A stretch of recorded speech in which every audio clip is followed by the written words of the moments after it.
बड़ी खबर हम दर्शकों को बता दें, जेजेपी की शर्त कांग्रेस को कबूल। जी हां, कबूल हो चुका है और पूर्व सीएम भूपेंद्र सिंह हुड्डा का यह बड़ा बयान सामने आ चुका है। जेजेपी साथ आए तो सरकार बनाने में कोई दिक्कत नहीं, भूपेंद्र सिंह हुड्डा की तरफ से बड़ी शालीन अंदाज में कहा गया है। जेजेपी को मिलेगा पूरा मान सम्मान, भूपेंद्र सिंह हुड्डा का यह बड़ा बयान।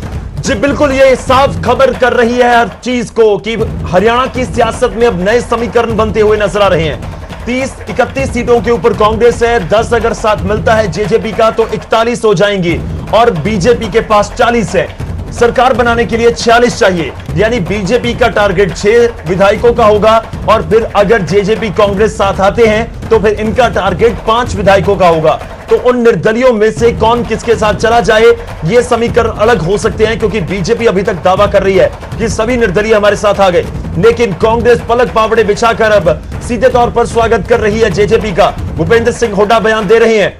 हम बात कर रहे थे कि कॉमन मिनिमम प्रोग्राम, जिसका जिक्र किया दुष्यंत चौटाला ने कि कॉमन मिनिमम प्रोग्राम हमारा है, जो इस प्रोग्राम को लेकर हां करेगा हम उसके साथ चले जाएंगे। तो भूपेंद्र सिंह हुड्डा ने बोल दिया कि जी हां, हमारे मैनिफेस्टो में है, अगर कुछ ऐसा नहीं तो हम उसको भी ऐड कर लेंगे। मतलब साफ था कि हम तैयार हैं हर नेगोशिएशन के लिए, आप एक बार बात कीजिए। तो बिल्कुल सर, भूपेंद्र सिंह हुड्डा को आपने सुना है, दुष्यंत चौटाला को आपने सुना है, एक बार फिर से हम सुनाएंगे कि क्या कह रहे हैं ये राजनीति के दिग्गज, क्या कुछ इनकी मांगे और किस तरीके से उन मांगों को माना गया है। जेजेपी और कांग्रेस का कॉमन मिनिमम प्रोग्राम एक जैसा है, घोषणा पत्र में हम वो बातें कर चुके हैं जिसका इंतजार है।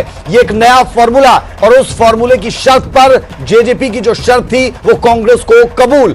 सीएम भूपेंद्र सिंह हुड्डा जो तमाम बातें कह रहे हैं उस पर हम आपको लेटेस्ट अपडेट दे रहे हैं। वो लेटेस्ट अपडेट्स क्या, हम उसको आगे बढ़ाएंगे, लेकिन उससे पहले सुनाएंगे हुड्डा का यह बयान। ऐसा है, अभी जो 4 बजे जेजेपी ने प्रेस कॉन्फ्रेंस की है दुष्यंत जी ने, तो उन्होंने 2-3 बात रखी है। जहां तक कॉमन मिनिमम का प्रोग्राम का सवाल है, जो 2 बात उन्होंने कही, तो हमारे मैनिफेस्टो में ऑलरेडी प्रोवाइडेड है, चाहे ओल्ड एज पेंशन हो, चाहे 75% युवाओं के लिए जगह हो, तो वो मैं समझता हूँ। और मान सम्मान और स्थान की भी कोई दिक्कत नहीं है। मैंने कल ही कह दिया था, जो मैं कल बात कही थी उस पर बात में हम अपने उस पर खड़े हैं, और या और कोई सुझाव हो खुले दिल से हम सुझाव भी मान सकते हैं।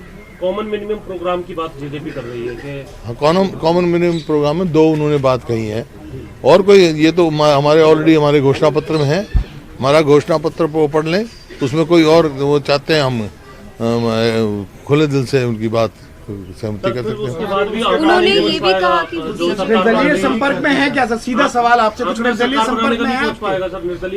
देखिए, जो उन्होंने बात कही मैंने उसका जवाब दिया है। आंकड़ा तो बनेगा, मतलब 31 से 41 होंगे, जब भी तो आगे आंकड़ा चलेगा। सर आपकी बात आपने कल से कहा था कॉमन मिनिमम प्रोग्राम के बारे में भी आपने बातचीत करी, फिर भी आज उन्होंने सीधे तौर पर आपका नाम नहीं लिया प्रेस कॉन्फ्रेंस में कि कांग्रेस के साथ है, क्योंकि उनकी जो आज जो उनकी प्रॉमिस उन्होंने मांगी वो आपने कल कर चुकी थी। वही मैं कह रहा हूँ, मैं तो अब प्रेस कॉन्फ्रेंस करके ये कहा है, वो हमारे कोई दिक्कत नहीं है। सर आपको लगता है जेजेपी देरी कर रही है? सर आपको लगता है जेजेपी तो देरी कर रही है? जेजेपी बार-बार ये कह रही है हम दोनों का स्वागत करते हैं, जो देरी कर रही है इस प्रोसेस में कहीं ना कहीं इस पे ब्रेक लग रही है सर। ये तो उनको होगा, ये तो उनकी वो जो है उनकी सोच और उनकी कार्रवाई करने, उनका काम करने का तरीका है।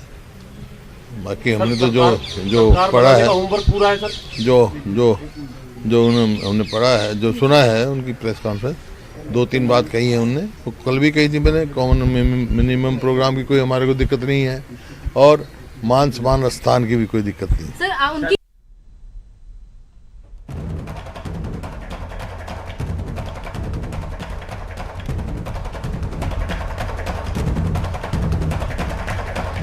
तो भूपेंद्र सिंह हुड्डा को आपने सुना और भूपेंद्र सिंह हुड्डा कह रहे हैं कि मान सम्मान खूब मिलेगा। रुक कर लेते हैं, हमारे संवाददाता धीरेन्द्र चौधरी हमारे साथ जुड़ रहे हैं। धीरेन्द्र, भूपेंद्र सिंह हुड्डा के साथ आपने बहुत से साक्षात्कार किए और उनमें उनकी बॉडी लैंग्वेज बहुत कॉन्फिडेंट वो नजर आ रहे थे, और अब एक बार फिर से वो कह रहे हैं कि जेजेपी के हम साथ हैं, और अगर जेजेपी हमारे साथ आना चाहती है तो हम आगे के बारे में भी सोच सकते हैं। आगे के बारे में यानी निर्दलियों के बारे में समझना आपसे ये चाह रहे हैं कि क्या समीकरण आपको लगते हैं, क्या जो बीजेपी का खेल था वो बिगाड़ने में भूपेंद्र सिंह हुड्डा कामयाब रह सकते हैं, क्योंकि राजनीति का पका हुआ चावल भूपेंद्र सिंह हुड्डा। देखिए राज, जहां तक भूपेंद्र सिंह हुड्डा की बात है, ये कई बार सरकार बना चुके हैं। 2009 में जिस तरह से मैंडेट मिला था इनको, 67 से 40 विधायक रह गए थे, लेकिन उसके बाद रातों रात हरियाणा जनित कांग्रेस को तोड़कर इन्होंने सरकार भी बनाई थी, निर्दलीयों को भी अपने साथ जोड़ा था। और अब जिस तरह से अगर जेजेपी और कांग्रेस मिल जाती हैं तब भी 41 विधायक होते हैं, लेकिन उसके बाद भी भूपेंद्र सिंह इतने कॉन्फिडेंट हैं कि कह रहे हैं अगर 41 हो जाएंगे तो उसके बाद भी सरकार बनाई जा सकती है। और एक खुला निमंत्रण जेजेपी को दिया गया है कि जो कॉमन मिनिमम प्रोग्राम है, वो जो दो इशू बड़े दुष्यंत चौटाला ने प्रेस कॉन्फ्रेंस में उठाए थे, एक तो पेंशन का और दूसरा हरियाणा के युवाओं को 75% रोजगार का।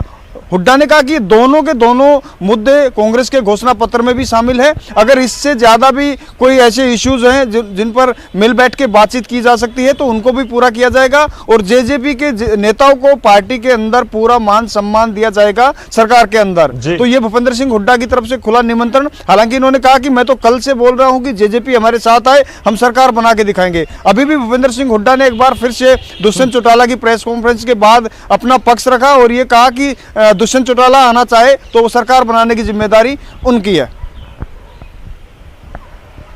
ठीक है, ये बहुत इंपॉर्टेंट है क्योंकि दुष्यंत